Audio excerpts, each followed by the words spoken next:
Here's our buoy 10 update for Saturday, August 22nd. So first let's start with the reg change. It is official. We can only keep fin-clipped, adipose fin-clipped, hatchery, chinook, and coho starting Monday. So if you guys plan on coming out here next week, only adipose fin-clipped, hatchery, chinook, and coho going forward. We're not allowed to keep the SABs, the rogue stock that have the left vent clip. We got to let those ones go too. So again, only adipose fin-clipped fish. I know that that's disappointing for a lot of us out here, myself included. Last year I had to tell an 8-year-old kid that caught his very first salmon ever that we had to let his 34-pound hatchery chinook go. That was very disappointing, of course, for him, but for me too, to see a kid with that big of a smile on his face have to put it back. But the reality is that this happens every year to protect our wild tule stocks.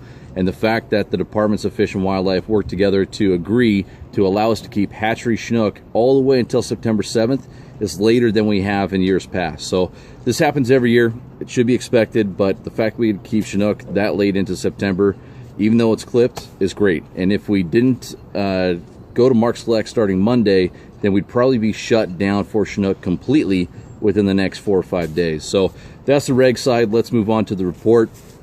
Today I expected there to be a lot of boats out there, and with it being a Saturday and right here in the middle of the season with a lot of tournaments taking place, and there were definitely a lot of anglers out there, but it was a little bit slower than one would anticipate for a world-class fishery like this. You know, we got well over 1 million fish coming in. There's plenty of fish for everybody, so if you have the chance, make sure to come down here, give it a shot. This is a great place to get new anglers involved. There's a lot of fish around. As far as what areas worked, it sounded like there was a snap at the Oregon side at the bridge, at the shipwreck on the Washington side, and also up near Rice and Sand Island from about 6 o'clock to 8 o'clock this morning.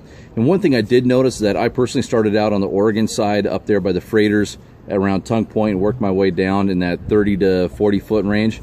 And by the time I made my first pass all the way down, just about everybody had left. And it was right about then when the ships were coming tight and the fish started biting that everyone had gone. So I think people just expected the bite to happen a little bit quicker than it did. If you're marking a lot of fish, don't leave that area until the tide is completely shifted, because it could just be a matter of minutes before they turn on. Now, we had an east wind today, and that seemed to potentially slow the bite. I know we talked about it in earlier posts, that sometimes the east wind can slow the bite. As soon as the wind switched, was also right at low slack. Well, it sounded like everybody right at low slack, whether they were down in Ilwaco or all the way up to Rice and Sand Island, everywhere they started catching fish. So there's plenty of fish around. Graph is loaded. We just needed the right tide set, the right tide change, the wind to switch, something clicked on, because everyone was struggling, had 1 or 2 fish in the box.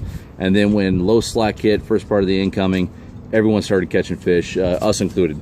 We ended up getting all of our chinook, and in fact they were all hatchery. We released 2, they were both hatchery, and we let 1 wild coho go and also kept a hatchery coho. So all in all, it was a great day.